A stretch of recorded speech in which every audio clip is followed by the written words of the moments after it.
안녕하세요.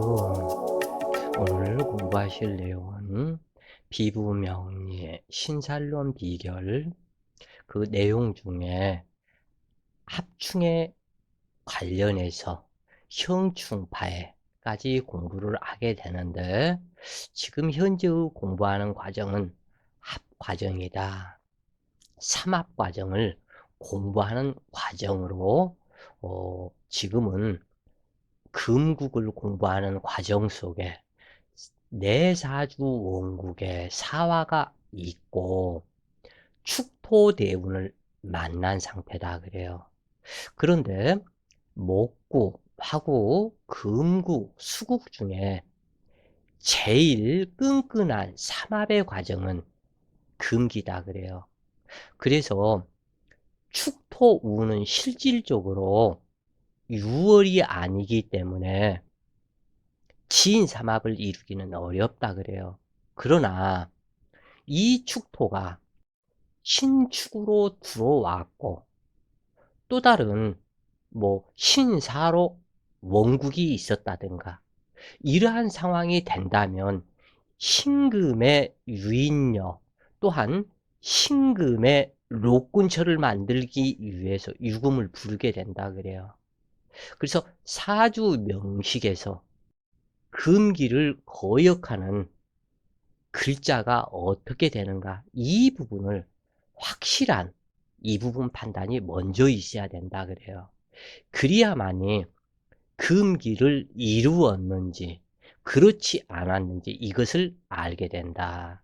그래서 명식에 사화가 있고 축토대운을 만나면 사중 병화와 무토가 축중에 신금과 계수 그래서 병신합, 무게합을 하면서 그래서 이 신금이 자기의 록 근처인 유금을 부르려 하는 힘으로 작용을 한다 그래요. 그래서 사화와 축토는 화생토 관계이고 또한 사중병화와 축중신금이 암합을 함으로 결속력이 강한 합이 이루어지는데 그러나 명식 내에 미토나 술토가 있어서 부흥충 사명이 되거나 충미충이 발생했다면 사축합은 이루어지지 않는다. 또한 유금을 협공할 수 있는 기운도 사라진다.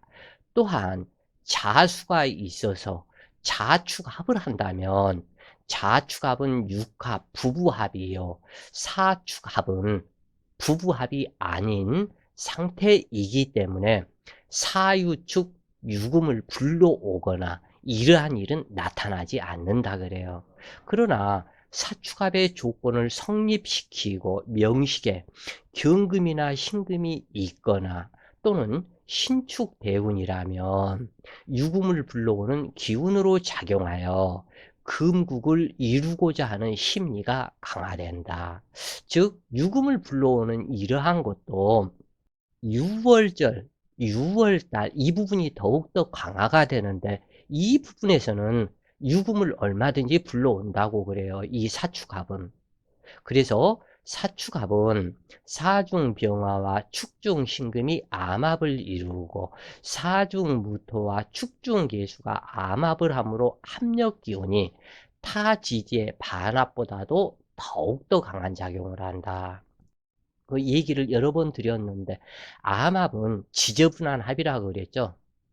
그래서 병화에 해당되는 그 육친의 통변에 중점을 두는데 이 병화가 암합이 이렇게 들어갔다.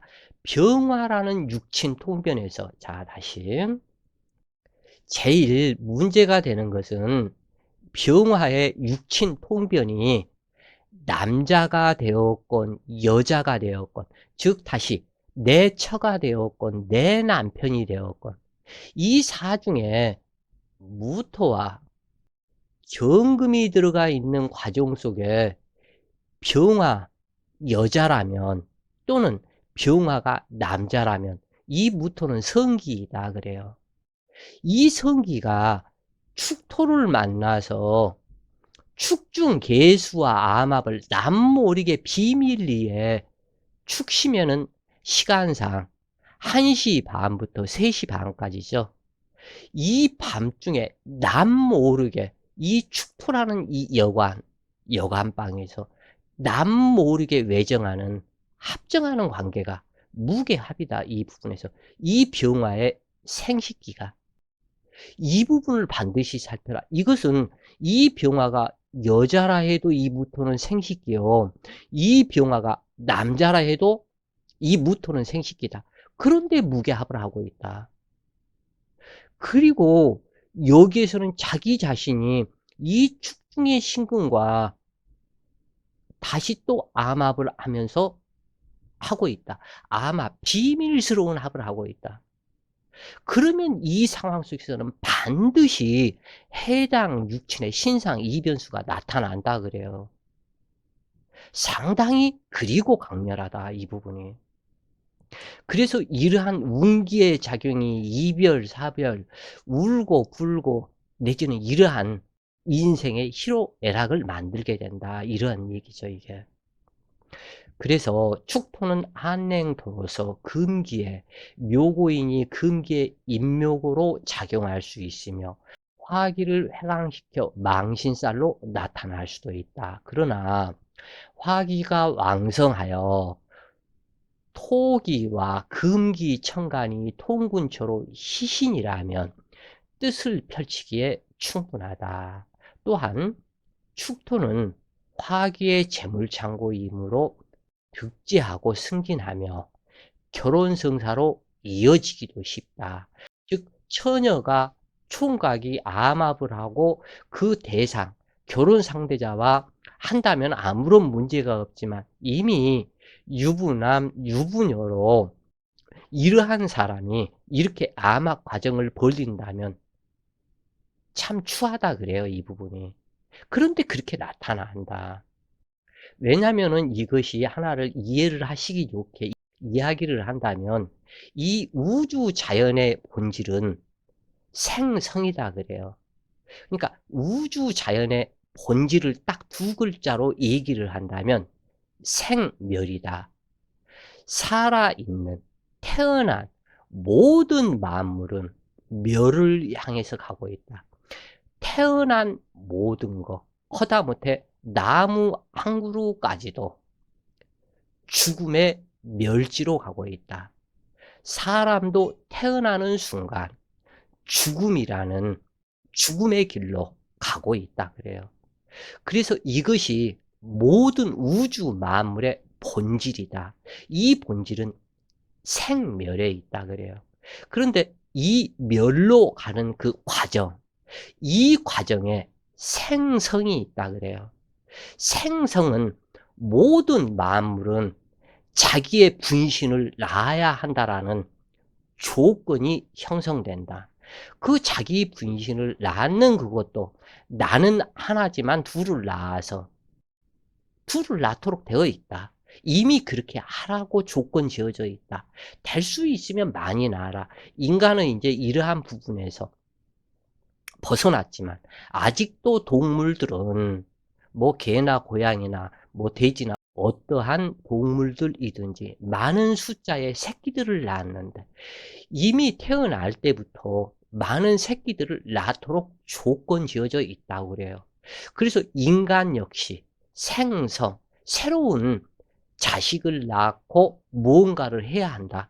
그러면서 죽음으로 가고 있다 그래요. 그러기 때문에 이러한 우주 본질 자체에 합당하도록 하기 위해서 자축인묘 진사오미 신유수레를 두어서 해묘미와 인호술, 사유축, 신자진 12개의 지지가 사방위로 나뉘어서 동서남북 세 글자가 하나로 합을 해서 천지인 삼재를 만드는데 여기에서 하나 사유축이 진합으로 이루어지면 자 여기에서 가령 신축으로 왔다고 볼 때 6월 달이었었고 사유축을 이루면 여기에서는 또 다른 해묘미를 결격 사항만 없다면 이루게 만들게 된다. 불러오게 된다. 그리고 또 하나, 작용이 또 하나가 있다. 천지인 삼재가 삼합을 해서 하나로 만들어져 있기 때문에 둘은 부부요, 하나는 자식이 된다. 그 자식은 자기의 또 다른 배필을 만들기 위해서 여기에서는 눈에 보이지 않는 신금이 될지 경금이 될지 모르겠지만 또 다른 기운 하나가 왕성하게 성립되어 있다 그래요. 그것은 사유축 금이 만들어낸 극왕한 형태의 그 기운이 경금이 될 수도 있고 신금이 될 수도 있고, 이 부분이 또한 하나가 만들어지는 것이다 그래요. 그 만들어진 그 기운에 의해서 해묘미를 불러오는 것이다 그래요. 대상, 나의 극강한 기운이 그 극강한 기운의 대상이 되는 이 부분을 이렇게 해서 불러온다. 이렇게 아시면 이해하시기가 쉬울 것이다. 그리고 축토는 화기를 설계하는 성분이 탁월하므로 화기가 귀신일 때 또는 화항절일 때는 길하지만 겨울철이라면, 축토가 축월이라면, 그리고 또한 겨울이라면 한랭해지는 피해를 반드시 살펴야 할 것이다 그래요. 자, 오늘은 사주원국에 사화가 있고 축월을 만나는 과정, 이 부분을 공부하셨다고 그래요. 자, 오늘도 좋은 시간 되세요. 파이팅!